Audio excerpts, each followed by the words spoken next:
Hello, fans. It's Friday, and you are watching Let's Talk Chicago Bears. Right on. Okay, so we are, it's been an unusual week. At least the election is over. We just don't have a winner yet. So it's been a very stressful week for this announcer here. Um, so kind of happy to keep my mind off of it and think about the Bears. And today I'm wearing Dick Buckus 51. Maybe we can, I'm trying to, kind of get that defense, because he was one of the meanest guys. There's a story about Dick Buckus I was telling my son, and I'm sure people, anybody who's been a longtime Bears fan already knows it. But back in the '60s, later in life, you hear some of the players talk about him. They're like, he was so mean. If you were in a pile with him, he would bite you under that pile, and the rest never knew. They said, and then he'd growl at you, and so he was one badass player, man. I love him. He's still a great dude, and so let's talk the Bears and the Titans. So we're playing the Tennessee Titans in Tennessee. And a little side note, if the pandemic wasn't happening, I would be at that game personally this week because my sister and I had gotten tickets, and I was going to go to Tennessee and we were going to go to that game. But we know that's not happening. So I'm watching it here in Las Vegas. Okay, so week 9. Sunday starts, well, last night started week 9, and the Bears are 5-3, and Tennessee Titans are 5-2. They must have already had their bye, and the Titans are in first place. We know that the Bears are in second place. Let's talk about a few things that I always talk about to get out of the way. So, passing yards, the Bears are ranked 22nd with an average of 225 yards a game. Not good. Rushing yards gets even better. They're ranked 31. And remember, there was only 32 teams. They average around 85 a yard, 85 yards a game. Points scored, another one. They're 28th in the league. They score about 20 points a game, as we know. The only good thing is points allowed by the defense. They're 8th, and they're averaging about 21 points a game that they're giving away. Now, the Titans, on the other hand, are a little bit better, as you probably know. So, in passing yards, Ryan Tannehill is 18th in the league, and he passes about 251 yards a game. They're 4th. This isn't shocking. In rushing yards, they're 4th with about 155 yards a game. You heard me, 155 yards a game. We're going to be talking about that. Points scored, another thing. They're 6th in the league, and they score an average of 29 points. And then the only category the Bears are better than them is the points allowed. They're 19th in the league, and they give up about 26 points a game. So that could help us, right? I mean, that could help us. Penalties, no shock here. The Bears are 31st out of 32 teams, and the Titans are 16th. So the Titans are definitely more disciplined. Mike Grable is their coach, and he is awesome. He played for Belichick for many, many years, and he learned a lot of tricks from that man. So he's got that team really playing well. Injuries, unfortunately, I was waiting to do the show. The only, I do know that most of the defensive guys that were on the injury report this week are playing, and then Jermaine, I can't pronounce his last name. It starts with an I, and his number is 74. He's an offensive lineman. He has been taken off the COVID list and will play on Sunday. Cody Whitehair will not be playing, and our line is just banged up. Bobby Massey's out. We're just, I don't even know what to say. I just really, um, the announcers last night, Troy Aikman said something interesting, and I thought it was because with this COVID thing, there's a lot of players that are getting opportunities that, quite frankly, would not have any opportunities if this was a normal year. So he said, for all these banged up teams and guys that they're pulling off their practice squads that would never have a chance to be playing normally, those guys need, I like to say, put on their big boy pants, and they need to prove they belong in the NFL. So here's your chance. So the guys on our offensive line that are, third, fourth stringers that play on the practice squad, this is your chance. Anybody on the Bears that it's on the practice squad coming off to play, this is your chance. So let's see it. I'd really like to see the line. We got to run the ball like we did last week, and we got to run it a lot. We're going to talk about that. The QB passer ratings, not a shock that Ryan Tannehill's better. He's got a passer rating of 109. And Nick Foles, quite honestly, I'm surprised it's this high, has a passer rating of 80. So, let's see. Here we go. And now we're going to talk about our running backs. Okay. Our David Montgomery, God bless him. He doesn't have a line, so there aren't holes. My only knock on him is, and maybe he just can't do it. Some can, some can't.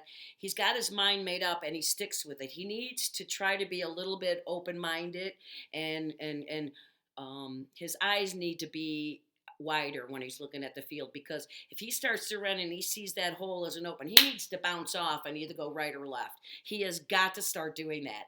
And I saw him do it a couple times last week, but he's got to continue, because those holes up the middle aren't happening.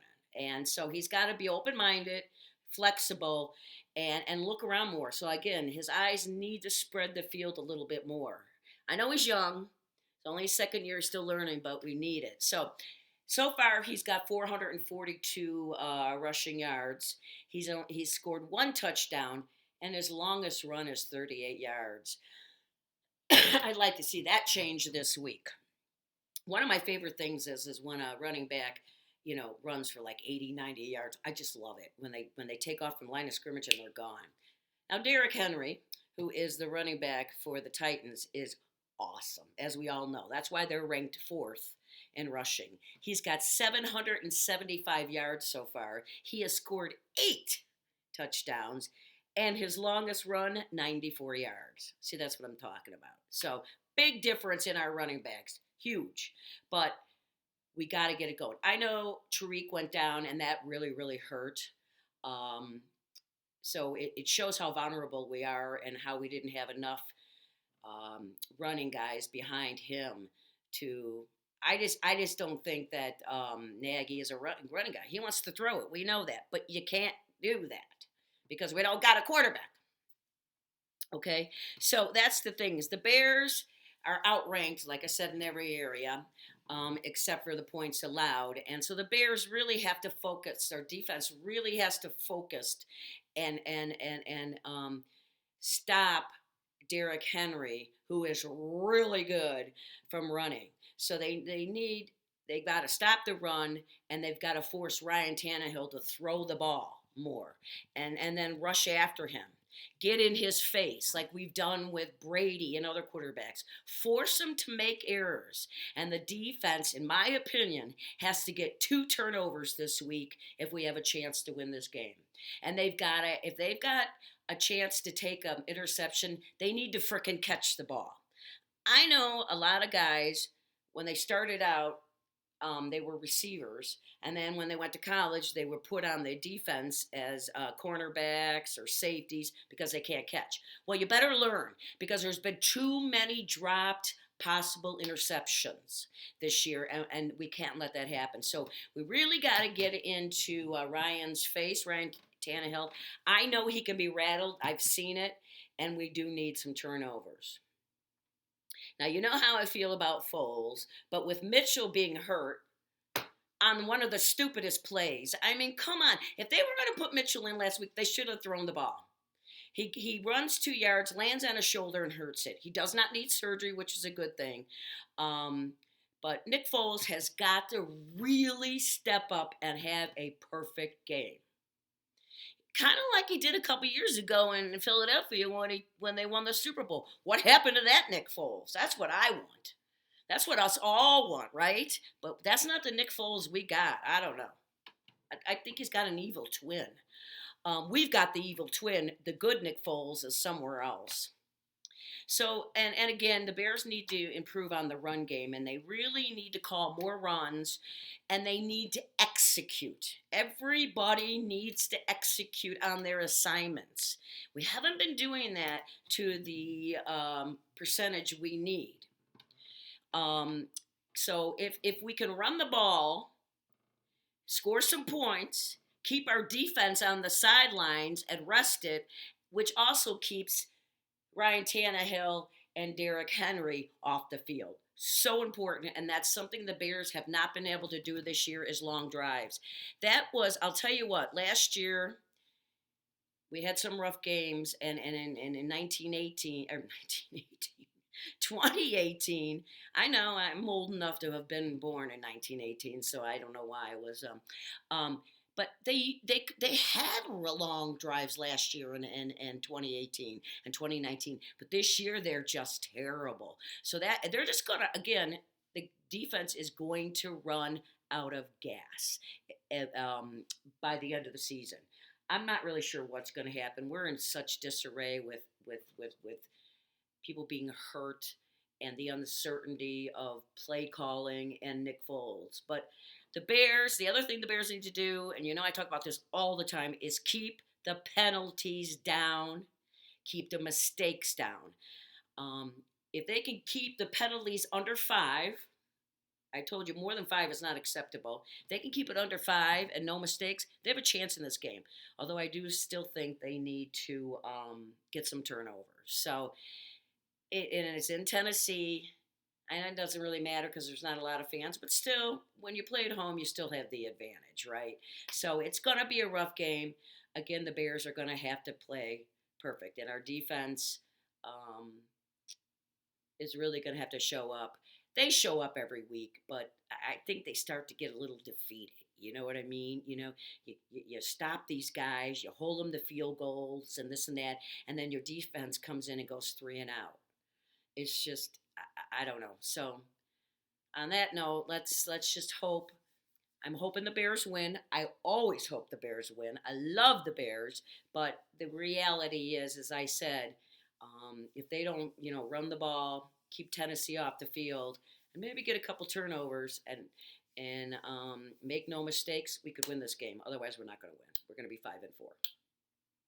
So let's talk on a note. Let's rookie. So we're going to talk about another rookie this week, Jaylon Johnson, and my nickname for him is JJ, and he is number 33. Now, if you all remember, if you've been a Bears fan long, or even in the last 20 years, who else was number 33? One of the best cornerbacks the Bears have ever had, Charles Peanut Tillman. And this guy is 33, and so is Charles. And Charles was one of the best in the NFL to force fumbles and turnovers.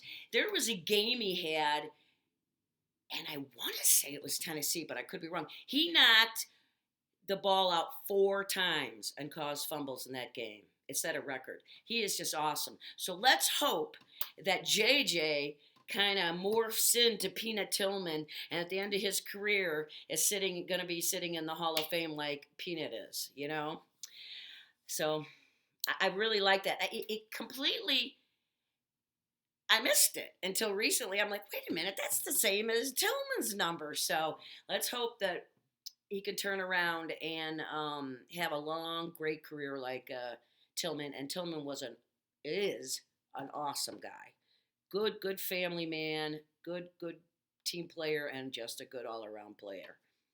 Okay, so JJ was born in April 19th in 1999, which makes him 21 years old. He did come out as a junior. He didn't stay in college for his senior year. He went to Utah, and he was drafted in the second round, 50th overall pick. He grew up in Fresno, California. Both his parents graduated from Fresno State, and he has 2 brothers and a sister. So that's a little bit about him. It was tough finding information on this kid, I won't lie. He has a degree in business. He did get his degree. He had three shoulder surgeries in college, which I thought was interesting. I'm not sure if he had one every year because he was only there 3 years, but yeah, he did. And JJ also earned back to back all P Pac 12 honors in college, back to back. So sophomore and junior year, he got all Pac 12 honors. So that's awesome. JJ also played basketball in high school for 3 years. But after his junior year, he said I had to decide if it was going to be football or basketball. And he decided to go to football. And we're happy about that. And he lettered, and he got awards for being a great. He got honors in high school for being a great basketball player too. But some of these, most of these guys are just good all around athletes, and I think JJ is one of them, and that's why I think he has such potential. I just hope that we have good um, mentors on the team to help him. You know what I mean? To learn, because this is only his first year. Now he hasn't gotten an interception yet, but it's coming. Maybe it'll be this week because I said we need 2 turnovers. Maybe this is the week. You're going to come back on Monday and I'm going to be like, food. He likes Popeyes a lot. Who doesn't? Pasta and a good burger. Well, then he's going to be happy in Chicago because you could get all of that and then some. Because really, Chicago has some of the best food. There's no doubt about it. I didn't like living there in Illinois after I left. That's why I left after 59 years of my life. But you can't deny they have the best food. While JJ was in lockdown and they could not do mini camps, they could not do, preseason, none of that. His brother became his trainer, so he worked him out to keep him on his game. JJ's favorite all-time athlete is Deion Sanders. And that's a pretty good pick because Deion Sanders is pretty good. And Deion Sanders will tell you he's pretty good. You know what I mean? And I thought this was funny. His dream is what he wants, obviously, besides succeeding in the NFL. This is his dream. His dream was to pick off 2 quarterbacks. And this is going to be easy. Brady and Rodgers. Now, we played Brady and we beat him. He didn't pick him off. That's okay. He's got next year. Or, well, playoffs slim. I don't know if we'll make it to the playoffs, but you never know. And we could see Brady then again. Rodgers, we haven't even faced Green Bay yet. We have 2 more games with them. So we have 2 games coming up in the next 2 months. So maybe we can. He can get his at least one of his picks. And this last thing surprised me because I thought all football players, which I know that's not fair to stereotype, like to play video games. He don't play video games. That's interesting, isn't it? So he seems like a really good guy. I wish him all the luck in the world. I hope he has a long, long career and sets a ton of records and is our next Peanut Tillman. So that's our athlete, JJ. I like to give him nicknames, Mr. Mooney. That's the other thing is I'm predicting Mr. Mooney, number 11, our rookie wide receiver, who I honored last week, is going to have a big game. I think he's going to be passing Miller soon because Miller keeps dropping balls. And Mr. Mooney, he's going to show up, I think, on Sunday. So I'm going to put a little teaser out there because we're going to talk about it Monday after the Bears game. Another segment is, what is your superstition for Bears games, the day of the game? Do you wear the same socks? Do you wear the same pants? Do you sit in the same chair? I'm going to tell you a funny story, and if you'd like, you could write. You can send me a message on YouTube and tell me what your superstition is. True Bear fans that have been watching them a long time, I can't say the youngsters, the new ones do it, although my son does, have superstitions. And I guarantee There's many of you out there that do the same thing every Sunday or whenever the Bears play. So I'd like to kind of hear that, and I'll do it. And the last thing, before I sign off, I don't want to forget this. I want to do a shout out to somebody who I love and adore, and I want to thank him so much. Um, there's this person in my family who is a giant in size and a giant in his heart. He is a huge Green Bay Packer fan. I know. But, you got to love him anyways because he's in your family. But I want to shout out and tell him I love you and thank you so much because he watches my show. Him and his wife watch my show. So I give him props because just because he's not a Bears fan, he's supporting me and he's watching my show. And to me, that means the world. So thank you. Thank you, Giant. I love you. And I love my fans. I want everybody to treat each other with respect and love each other and be nice to somebody. And maybe when I see you on Monday, we'll have a president. I don't know. We'll see, right? So, and it might rain this weekend in Vegas. And it's been 199 days since we've had any measurable rain. So we need it. So, keep on rocking and rolling, babies, from Vegas. Thanks for watching Let's Talk Chicago Bears, and go Bears!